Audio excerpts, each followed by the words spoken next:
дар шаҳри Резани Федератсияи Русия соҳиби сехи дӯзандагӣ ҳамчун ғулом 13 нафар муҳоҷирони меҳнатӣ аз Қирғизистон бударо нигоҳ дошта истисмор мекард, хабар медиҳад Регнум.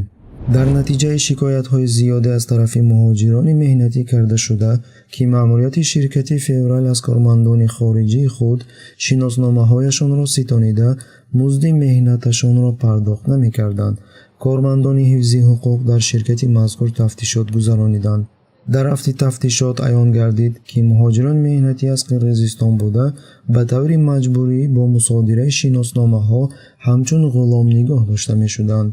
вақти корӣ зиёда аз 12 соат тӯл мекашад. қирғизистониҳо то 20 соат бардавом кор мекарданд. бо ғизои ройгон таъмин намекарданд. барои танаффуси нисфирӯзӣ ҳамагӣ 40 дақиқа ҷудо менамуданд. касоне ки дар ин муддат хӯрокашро тайёр карда хӯрда натавонад, 5000 рубли русӣ ҷарима баста мешуд. хизматрасониҳои тиббӣ низ дар сатҳи лозима қарор надошт ва музди меҳнат дар рӯзҳои таъиншуда пардохт намешуд, қайд намуданд дар вазорати корҳои дохилӣ.